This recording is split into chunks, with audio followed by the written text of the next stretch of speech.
Yan guys, papasok na kami sa Palayan. So yan po yung bridge Palayan. Papasok na po tayo.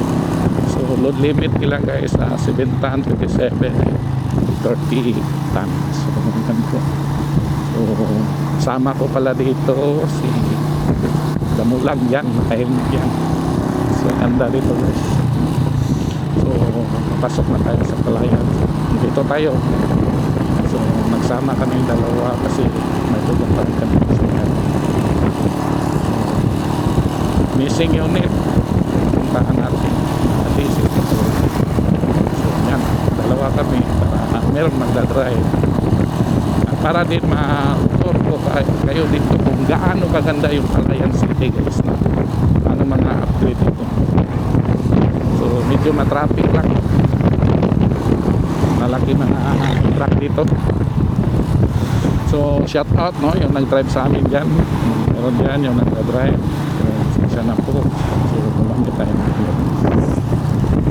So yan pala yung mga restaurant dyan guys, so, sa mga gusto tour dito. So dati wala talaga dito masyadong restaurant dito guys. So paprobada lang tayo. So maya update ko kayo. Bye. Ayan na, malapit na tayo sa proper guys. So kasama ko dito si Damulag FR. Yan, ganda. Ang saya pala mag-ride dito guys. So ito yung mga bago yung subdivision na kay Greenfield. So ganda dito. Ganteng muna tayo. Yan. So yan, meron pala dito nagtitinda ng mga kubo. Yan. Kano kayo? Ada na tayo. So malapit na tayo para kuha na talaga nila. So, arko maraming nagpipicture. Ada tayo. Sunod tayo dito sa pick-up na naman. Meron pala dito nagtitinda ng tupik, mais at grupo. Ang ganda dito guys, meron talaga siyang signage slow down, accident for previous. So marami ata siguro dito ng accident. So kurbada naman tayo uli. Ayan na. Ayan na guys. So dito na slide, gumawa ng lapida. Ito na sa number pala. Number. Ang sementeryo nila. Yan. Sementeryo. Pakita natin. Sunod pa rin tayo sa big unit. Ada tayo ulit. Ito yung Palayan Public Cemetery nila. Update tayo dito guys sa mga establishment nila. So parang kompleto na yata sila ito madami. Dati kasi pumunta kami dito, kunti lang yung mga establishment, yung mga year 2020 kasi 2020 na-assign dito sa Nueva Ecija. Yun, dami talaga ng advertisement. So hindi ko lang dibanggitin yung mga departments nila.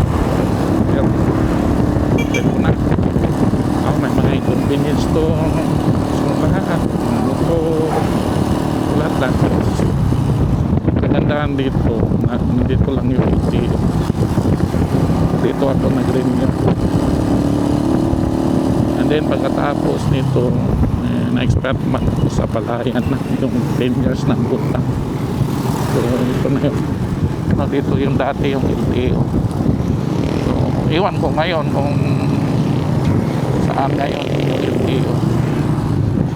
So ito yung bagong bukas nila na store, hindi ko pa yan nakita dyan. Ito naman, pakita natin yung drive yan. driver yan. Guys, lapit na tayo.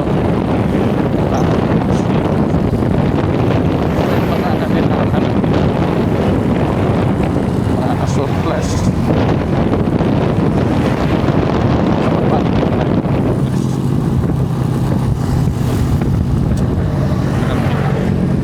Ayan yung mga view.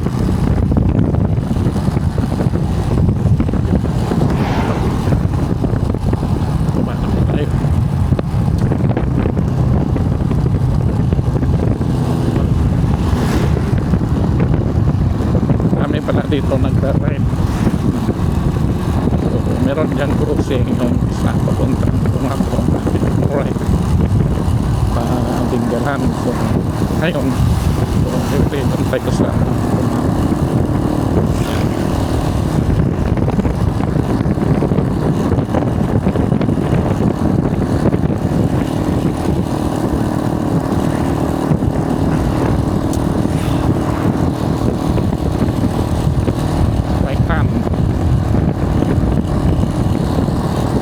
na po yung crossing guys. Yan, nakikita yung diretso na yan mga papuntang Dinggalan. So punta po tayo ng Bungabon.